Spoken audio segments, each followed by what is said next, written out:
Hello students, welcome to my channel Science Analytica. Now as you all know that we were doing elasticity in solids and we have covered most of the topics, and now we are moving to the last topic, that is elastic potential energy produced in a stretched wire. Now when we have a wire, when a wire is stretched, some work is done against the internal restoring force acting between the particles of the wire, and this work done appear in the form of the potential energy in the wire.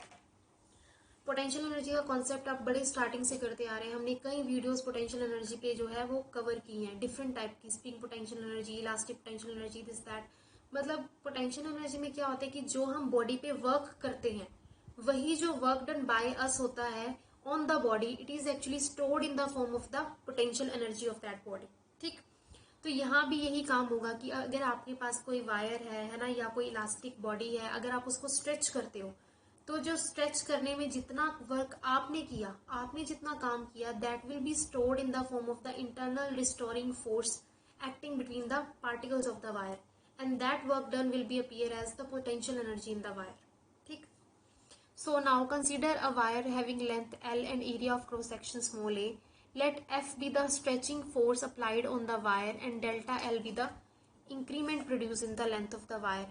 Initially the restoring force was 0. Restoring force initially क्या थी, 0 थी, but when the length increased by delta L, the internal restoring force will increase from 0 to F. आपकी जो restoring force है, that is restoring force, वो भी कहाँ से कहाँ, 0 से F जो है इंक्रीज हो जाएगी। सो एवरेज इंटरनल फोर्स कितनी होगी आपकी, पहले 0 थी एंड फाइनली F होगी, तो एवरेज क्या होगा इसका, 0 plus F upon 2, that is F by 2। Now work done on the wire, जो हमने काम किया है वायर के ऊपर, जिसे हम कहेंगे कि it will be stored in the form of the elastic potential energy, it is given by the force and displacement होता है, product of force and displacement. यहाँ फोर्स जो हम लेंगे it will be taken by us the internal average force, that is F by 2, and increase in length, that is delta L. Now this is stored as elastic potential energy U in the wire, which is given by half F into delta L. Now अगर मैं इसको क्या करती हूँ, force को, इस term को A से डिवाइड कर दूं और A से ही मल्टीप्लाई कर दूं, as we have done here. इसी तरह L से मल्टीप्लाई कर दूं और L से ही डिवाइड कर दूं। ये मैंने, वैसे तो हमारे पास जो पोटेंशियल एनर्जी का हमारा फॉर्मूला था या रिलेशन था वो इस स्टेप तक आ चुका था, लेकिन इसे थोड़ा सिस्टमेटिक वे में रिप्रेजेंट करने के लिए मैंने इसे स्मॉल ए से मल्टीप्लाई और डिवाइड किया है, इसी तरह स्मॉल एल से मल्टीप्लाई और डिवाइड किया है, सो दैट मेरे पास जो फॉर्मूला कुछ बन जाए। बिकॉज देखिए एफ अपॉन ए क्या होता है आपके पास, फोर्स अपॉन एरिया, स्ट्रेस होता है आपके पास, और डेल्टा एल अपॉन एल क्या होता है, स्ट्रेन होता है। ठीक, और ये क्या होता है आपके पास, वॉल्यूम होता है, एरिया इंटू लेंथ। तो इसी फॉर्म में रिप्रेजेंट करने के लिए मैंने इसमें लिखा है half into stress upon strain into volume of the wire. तो इस केस के अंदर इस रिप्रेजेंटेशन में हमारी जो पोटेंशियल एनर्जी आ जाए, इसीलिए मैंने ये जो चीज़ें थी वो अपनी तरफ से की थी, that is multiplying and divide by A and multiplying and divide by L.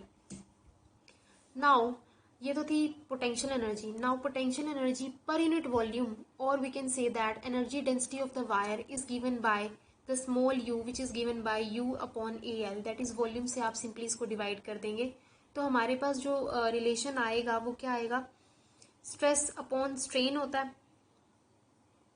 ठीक, तो हमारा हाफ इंटू ये क्या हो जाएगा, Young's modulus of elasticity into strain हो जाएगा, इंटू स्ट्रेन, स्ट्रेन से क्योंकि आप मल्टीप्लाई कर रहे हो, स्ट्रेन से ही आप लोग क्या कर रहे हो, डिवाइड कर रहे हो।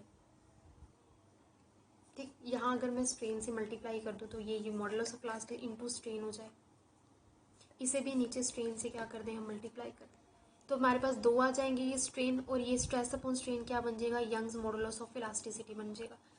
तो इसी small u that is energy density को हम किस तरह रिप्रेजेंट कर सकते हैं, half into Young's modulus into strain का स्क्वायर। कुछ नहीं, बस रिप्रेजेंट करने का एक तरीका है हमारा, और कुछ नहीं है ये। नेक्स्ट जो हमारे पास आता है that is Poisson's ratio, which is also very important topic. Now when a deforming force is applied at the free end of a suspended wire of length L and radius capital R, its length will increase by delta L and the radius will decrease by delta R. Then two type of strain are produced by a single force. कहते हैं कि अगर आपके पास कोई भी एक wire है, suspended wire है, जिसका एक एंड क्या है, फिक्स किया हुआ है, कुछ इस तरह लगा लीजिए आपके पास एक वायर है जिसका एक एंड फिक्स है और दूसरा एंड क्या किया हुआ है, फ्री किया हुआ है।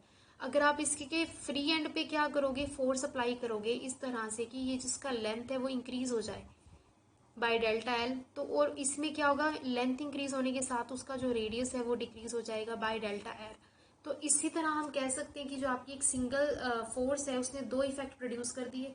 फर्स्ट तो क्या इफेक्ट प्रोड्यूस किया, लॉन्गिट्यूडनल स्ट्रेन, दैट इज उसकी लेंथ में चेंज लेकर के आई वो। सेकेंड वन इज क्या, लेटरल स्ट्रेन, वो उसकी रेडियस के अंदर भी चेंज लेकर के आई, which is represented by minus delta R upon R. और माइनस क्यों लगाया है यहाँ पे, क्योंकि रेडियस डिक्रीज हो रहा है, उसे रिप्रेजेंट करने के लिए माइनस लगाया गया है। नाउ तो जो हमारी पॉइजन्स रेशियो होती है वो क्या होगी, lateral strain upon longitudinal strain. Lateral strain क्या था, minus delta R upon R था, और लॉन्गिट्यूडनल स्ट्रेन क्या था, डेल्टा एल अपॉन एल था। On rearranging will have this ratio which is known as the Poisson's ratio. Now अब हमारे पास कुछ रिलेशंस दिए हुए हैं which is very useful for further numerical uses, जो आपको पता होना चाहिए। That is Y is the young modulus of elasticity, B is the bulk modulus of elasticity, G is the shear modulus of elasticity and sigma is the Poisson's ratio।